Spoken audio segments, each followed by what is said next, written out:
मैं doctor L Dhruvvanshi, राजनीति विज्ञान विभाग, गोविंद सारंग शासकीय विधि महाविद्यालय भाटापारा में हूँ।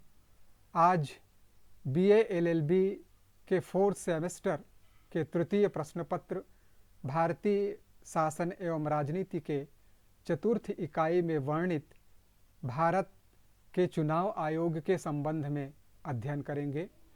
पिछले वीडियो में भारत के निर्वाचन आयोग क्या है, इसके कार्यकाल, गठन, महत्व तथा कार्य और शक्तियों के संबंध में अध्ययन किए थे। इस वीडियो में भारत के चुनाव पद्धति अथवा चुनाव प्रणाली के प्रमुख विशेषताएं या गुण के संबंध में अध्ययन करेंगे। परीक्षा की दृष्टि से यह महत्वपूर्ण है। लोकतांत्रिक व्यवस्था के सुचारू रूप से संचालन में चुनावों की महत्वपूर्ण व्यवस्था होती है। भारत के चुनाव पद्धति की प्रमुख विशेषताएं अथवा गुण, सबसे प्रथम पॉइंट है वयस्क मताधिकार का अनुपालन। भारतीय संविधान में वयस्क मताधिकार के सिद्धांत को स्वीकार किया गया है। पागल, दिवालिया, अपराधियों के अलावा भारत में जाति, धर्म, भाषा, लिंग आदि के भेदभाव के बिना 18 वर्ष या उससे अधिक उम्र के सभी स्त्री पुरुषों को मतदान करने का अधिकार दिया गया है। दूसरा, गुप्त मतदान। भारत में मतदान खुला ना होकर गुप्त तरीके से किया जाता है, जिसे मतदाता बिना किसी दबाव या भय के अपना मत दे सकता है। तीसरा, चुनाव में प्रत्यक्ष व अप्रत्यक्ष दोनों पद्धति का प्रयोग।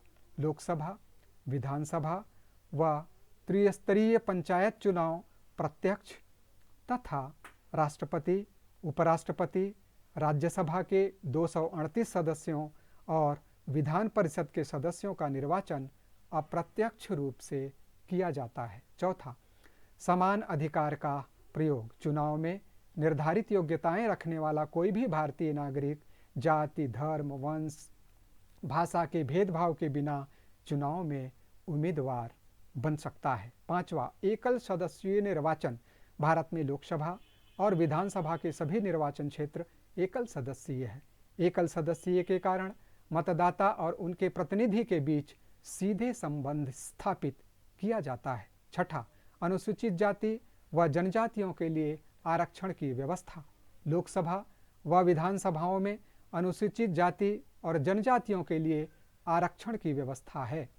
इन आरक्षित स्थानों पर संबंधित वर्ग के व्यक्ति की चुनाव में उम्मीदवार ही बन सकते हैं, लेकिन उसे चुनने का कार्य उसी क्षेत्र के सभी मतदाताओं के द्वारा किया जाता है। सातवां, प्रादेशिक प्रतिनिधित्व के सिद्धांत का प्रयोग। भारत में व्यावसायिक प्रतिनिधित्व के सिद्धांत को नहीं बल्कि प्रादेशिक प्रतिनिधित्व के सिद्धांत को अपनाया गया है। प्रादेशिक प्रतिनिधित्व के अंतर्गत एक क्षेत्र विशेष के सभी मतदाता अपने प्रतिनिधि को चुनते हैं।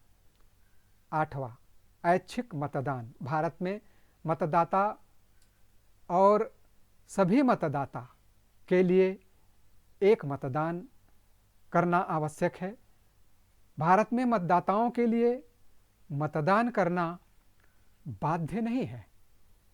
मतदान करना मतदाता की इच्छा पर निर्भर करता है। नौवां, साधारण बहुमत की पद्धति और आनुपातिक प्रतिनिधित्व प्रणाली। भारत में विभिन्न संस्थाओं के चुनाव के लिए ये दोनों ही पद्धतियों को अपनाया गया है।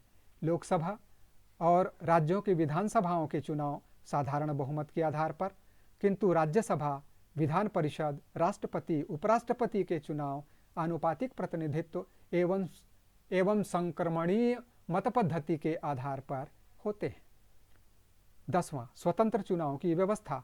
भारत में निष्पक्ष एवं स्वतंत्र चुनाव कराने के लिए सरकार के नियंत्रण व दबाव से मुक्त एक स्वतंत्र निर्वाचन आयोग की स्थापना संविधान द्वारा की गई है, जो निर्भीक होकर बिना दबाव के चुनाव कार्य को, चुनाव के विभिन्न प्रक्रियाओं को पूर्ण करती है। 11वां, निर्वाचन याचिकाओं की व्यवस्था। चुनाव के संबंध में किसी भी विवाद या अनियमितता के लिए संबंधित राज्य के उच्च न्यायालयों में चुनाव याचिका दायर की जा सकती है।